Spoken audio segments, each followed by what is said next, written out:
Hey everyone, thanks so much for joining us online today for our message. Guys, my name is Daniel and I am the Worship and Creative Arts Pastor here at the church. If you are interested in any of the songs that we've been doing, or you're just really liking some of the content that we're putting out, just wanted to announce that we have officially launched our YouTube channel. So if you want to go over there, just go on YouTube and search One Church Hartsville, and you're going to see some music videos.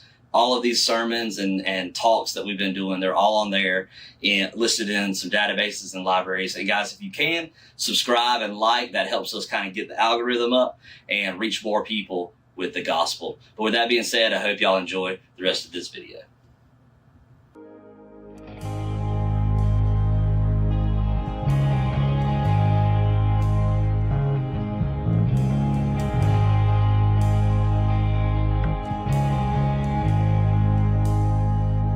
I love you, Lord. Oh, your mercy never fails me.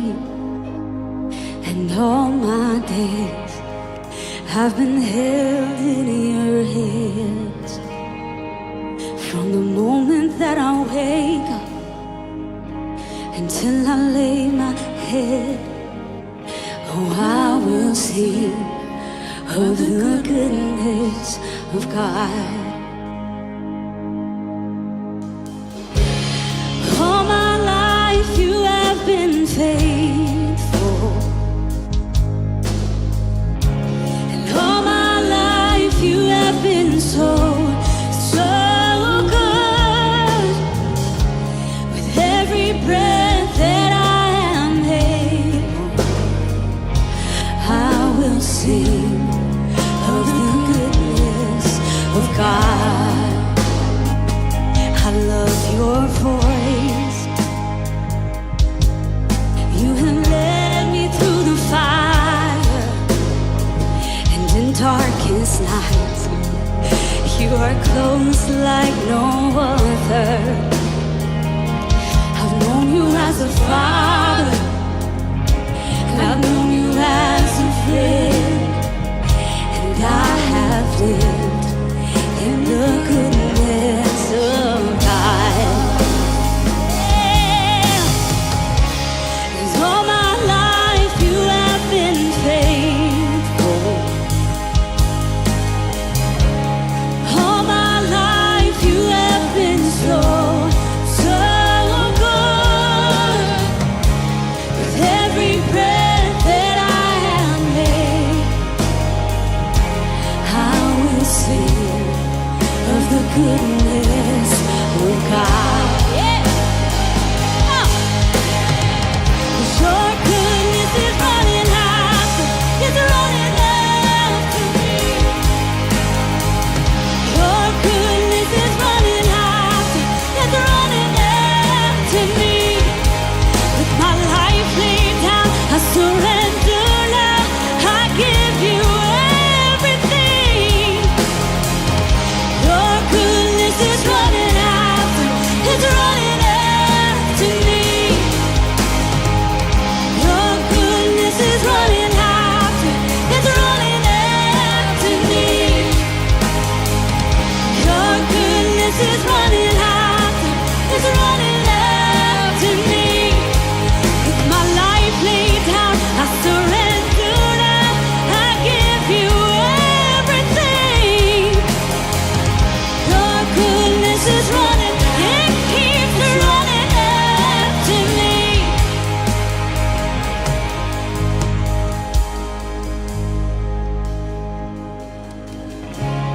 All my life you have been faithful. Come on. And all my life you have been so good. With every breath that I am able, I'm gonna sing of the goodness of God.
You guys can have a seat.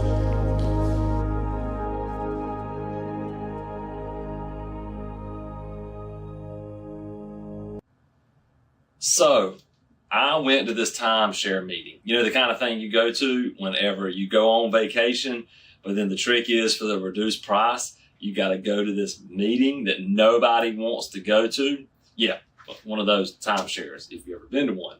And I walk in, I want you just to picture this with me. Everybody there just seems a little off. Like something seems wrong. I don't know if you've ever been in one of those situations where something seems like just maybe not wrong, just different, you know, just something seems a little different. Maybe it was the clothes were a little different. It was like, I looked around and the people weren't necessarily dressed like me. And I felt like things were a little weird. But I sat down, you know, and got ready to do my time because I got it. Anyway, I'm not guilted into going to this timeshare thing. Plus, who wants to pay for your vacation? So then the guy that's sort of like setting the table gets up there and he's acting way too happy to be there. But it's not like a real happy. It's like a fake happy. You know, you can see a fake smile because when people's mouths smile, but their eyes and their ears don't sort of move with it, like that dude or that girl's faking it. And they're like over the top, smiling. We're so happy to see you. And then you're not really sure if they're happy to see you or not. Then the weirdest thing happened. Apparently, it's a custom in this area and in this company that they have this like chant that the whole company does. And so these people around me mostly were employees there that normally come and they're there regularly. And so they asked everybody to stand up and repeat the chant.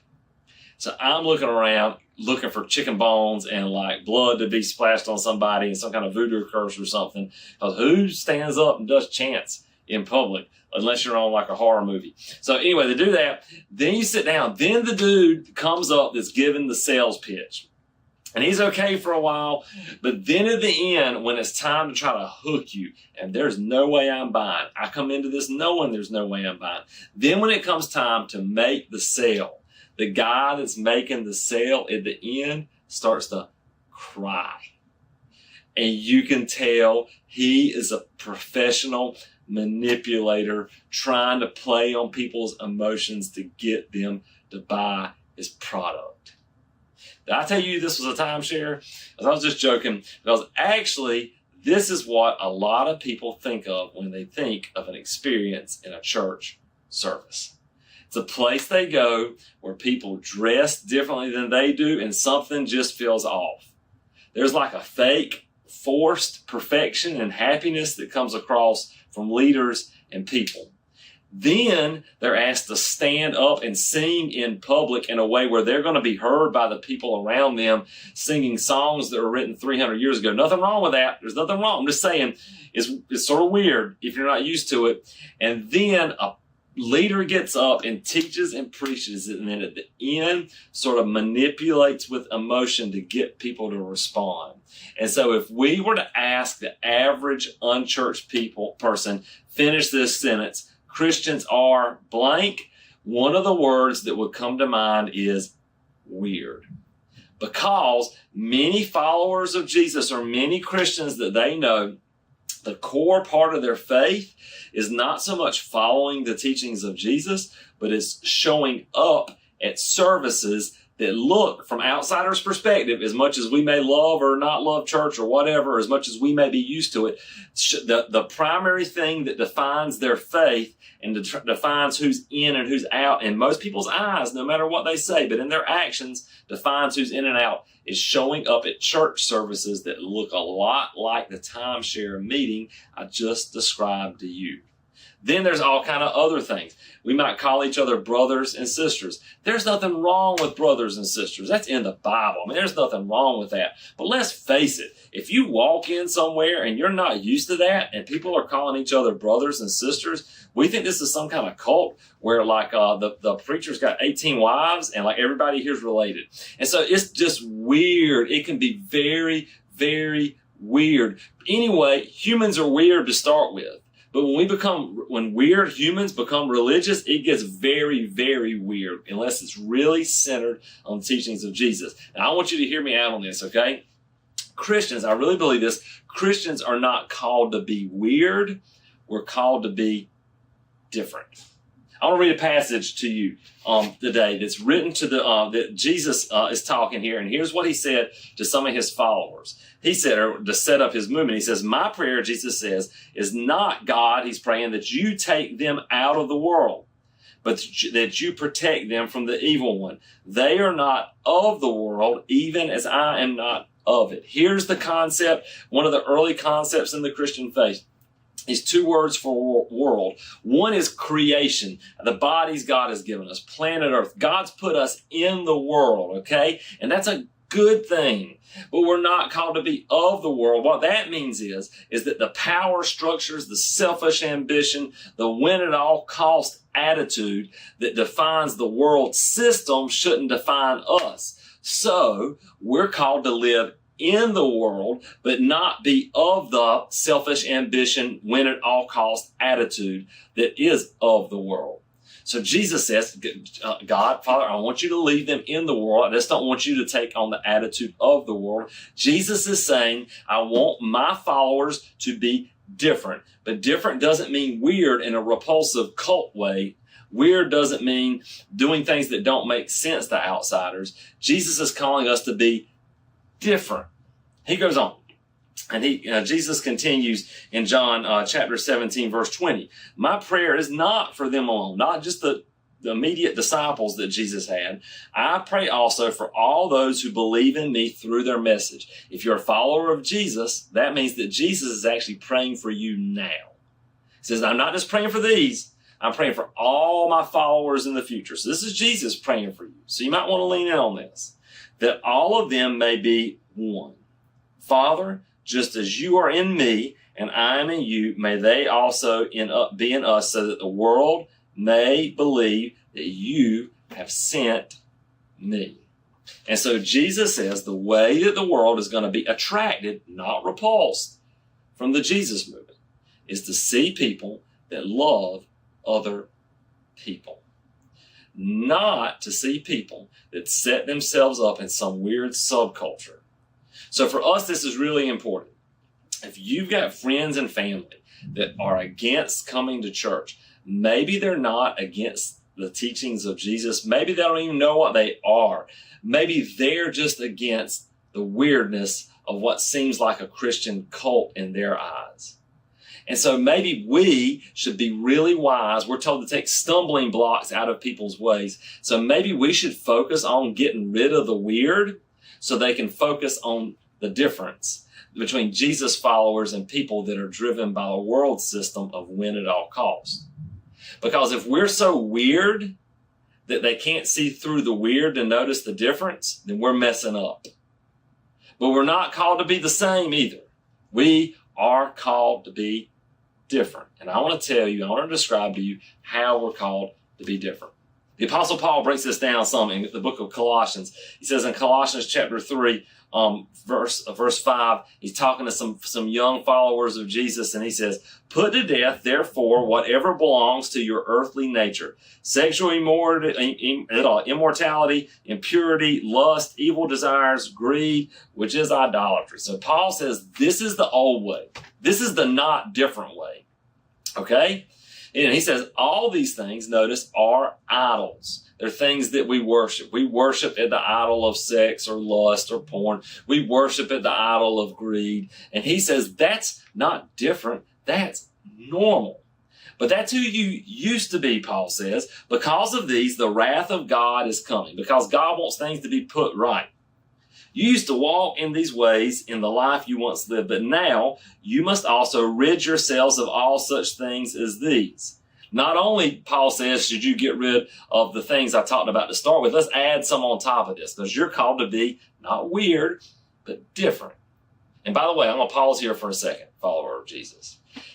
If people around you don't know you're different, then that means you're probably not doing a great job of following the teachings of Jesus. He says, here's some more things that ought to make you different, he says. He says, put off these things: anger, rage, malice, slander, and filthy language from your lips. Don't lie to each other, since you have taken off your old self with its former practices. Paul says, followers of Jesus, be different, but different in a good way, not in a cult, weird, drink the Kool-Aid, call everybody brother and sister, even though people on the outside don't understand way. Nothing wrong with that. I'm just saying, be different in this way, Paul says. This is how we're different.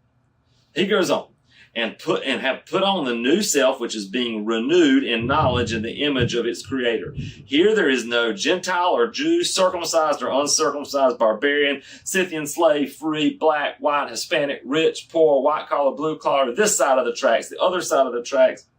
He says, we are all together in Christ because he is all in all. Therefore, with all that in mind, okay, and here's what we just read. Paul says, normal is selfish, normal is greedy, normal is lust, normal is anger, normal is gossip, normal is slander, normal is revenge. Paul says, be different because you are in Jesus, who was most certainly different. He was so different that it got him killed. He says, therefore, as God's chosen people, holy and dearly loved, clothe yourselves, and here's what you should look like, with compassion, kindness, humility, gentleness, and patience.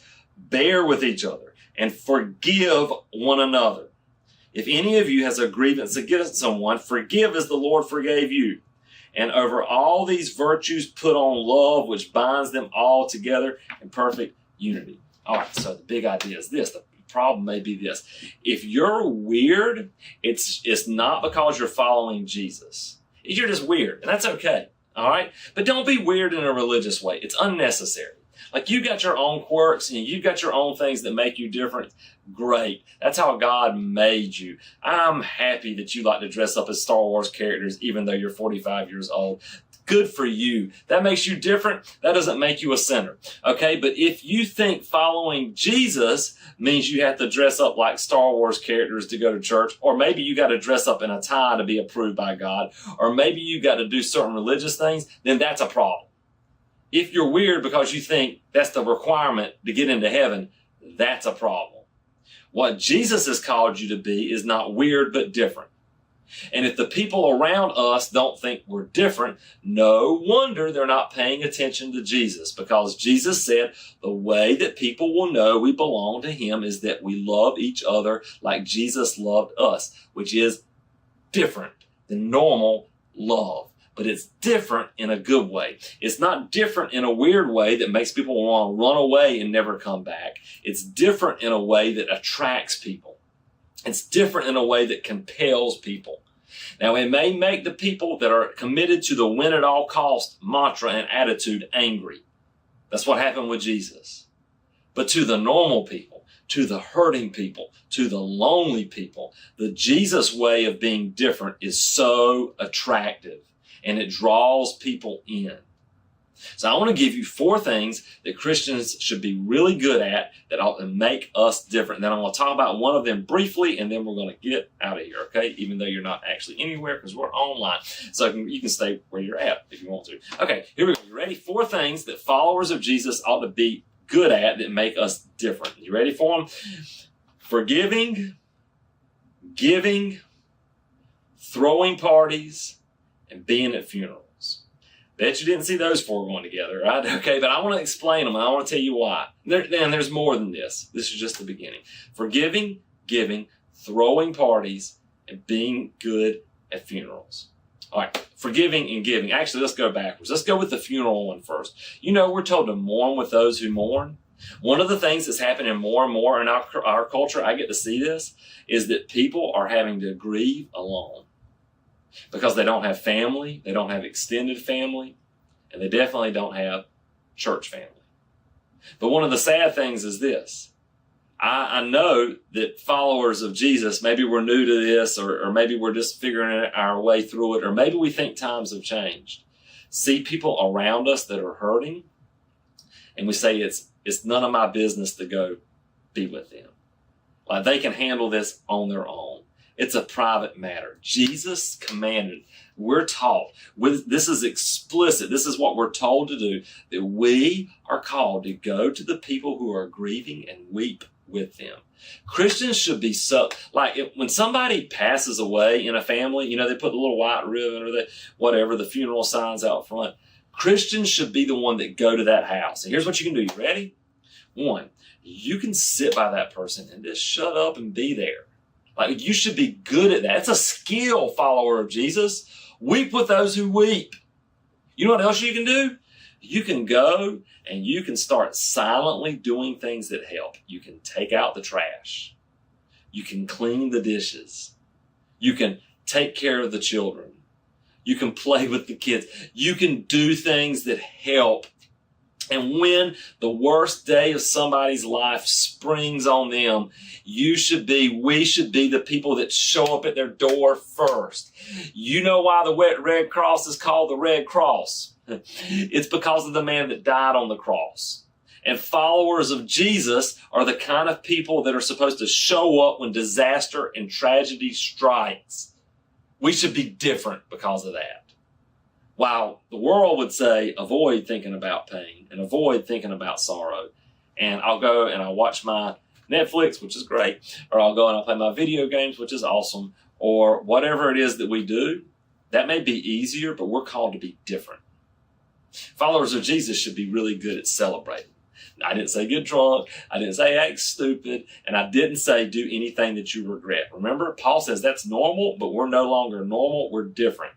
So those things are off limits for us. But we are called to be good at celebrating with people who have something to celebrate. I went too long on the funeral thing, so I got to hurry. You ready? Almost there. Forgive and give. Followers of Jesus should be different because we give. You know how rare it's starting to be now that people are generous with their money? Like, it's becoming very rare. Like, I bet most of you watching right now had at least one grandparent that did something really weird. It sounds like I got a speech impediment when I say it. I bet you had at least one grandparent that did something called tithing. Tithing, okay? Tithing. And what it meant was this. Now, you're going to be shocked at this, okay? I bet you had a grandparent that took $1 out of every $10 and gave it to the Jesus movement. I'm not telling you to do it. Just hold on, okay? Don't get Just relax. Take your hand off your wallet. I'm not even there with you. You're watching online. Just relax. But I bet you did because that was sort of something that as followers of Jesus were taught, that they tithe. They gave 10% of their money to the church. Now here's one I bet. This is not about giving money to the church, but it's becoming more and more common that we give 10% of our money to all kinds of things that aren't nearly as impactful as the church. Now, I love vacations. I love travel ball. I love all these things. I just want you to lean in on this. Most people give their tithe to one of those. And they're fine, and they're great, and they're good, and the new clothes are good, and the whatever is good. That's all really good. I'm just saying, one of the things that should be different about Christians is that we should give. Not only to the church, we should be generous to those in need. We should be generous to organizations that help people around the world. It used to be in America that the states with the highest percentage of people that were involved in church were the most generous. Even though some of those states were the lowest in income, they were the highest in generosity. One of the things that should make followers of Jesus different is that we actually give our money, because giving our money is a sign of faith. Now, it's not about one church. You give wherever or you don't give. I'm just saying, if Christians are different, that's one of the ways. And the last one is the one I'll stop for a second, is Christians should forgive. That's how Paul finished there in the last passage that we read, that we should forgive one another. Now, forgiving is so hard, because you think maybe forgiving is forgetting. I want to give you a phrase that if you'll say this to somebody, here's what they're going to think. You're different. Which is exactly what every coworker should think about you. I mean, every single one of your coworkers should think you're different. Every single one of your teammates should think you're different. Not different in a weird culty way, not different in a weird religious way, but different in a good way. And here's what it means to forgive somebody. It means that you go to them and say, even though they've done you wrong, here's what you say: I really want the best for you. And you got to mean it. You got to mean it. How different is that? Christians are known for being different in all the wrong ways. Maybe you and I and we can start doing our best to be different in all the right kind of ways. We can forgive and give. We can party like Jesus did and celebrate the things in life that are worth celebrating. And we can be the first ones that show up at the door when disaster strikes. And people will look at us and say, I don't know what it is, but something is different about the Jesus people. And that's a good thing. I want to challenge you this week with one practical thing. Will you pick one of those 4 things and go do something with it? Forgive, give, celebrate, and show up at the worst day of somebody's life. And will you go apply that? If you're not sure which one to do, you should probably try to do all 4 when the opportunity arises. You can forgive and give at any time. Those other 2, they take like a door opening and then being ready to jump through it, because you got to celebrate with those who celebrate. So you got to find somebody that's got something worth celebrating, and you got to weep with those who weep. So anyway, you know how that works. How about this? Let's focus on forgiving. I want to give you one thing to do this week. If nothing else, you should take all 4 of those. You should apply all 4 of those to your life, follower of Jesus. Why not be different in a good way? Okay, but here's one you take with you. Think of somebody this week that has done you wrong, and would you in your heart make up your mind that you really do want the best for them? Then go say those words. I'll say them slowly, not because you're stupid, but because it's hard. You ready? I really do forgive you. Okay, just to make this more powerful and make it stick. I want you to think of the person you feel bad about because of what you did to them. Maybe it was in school. Maybe it was in your first marriage. Maybe it's your parents. Maybe it's your child. Maybe it's your sibling or your coworker. Think of the person who you hurt and you feel bad about. I want you just to pretend for a second that I'm them. Can you imagine how it would feel if they looked you in the eyes? Maybe a tear or 2 well up because it really did hurt. But you can tell they meant it, and they said from their heart, I really want the best for you. it would be different in a good way, in a Jesus way. And guess what? If we would love people like that, people would know that we belong to Jesus because we're loving them like he loved us. And that's what we are commanded to do. So followers of Jesus, make sure people know you're different, not in a showy, fake, weird way, but in the Jesus way. Forgive and give. Celebrate with those who celebrate. Be the first ones to show up on the worst days of somebody's life. And people will say, I don't know what it is, but it's different and it's good.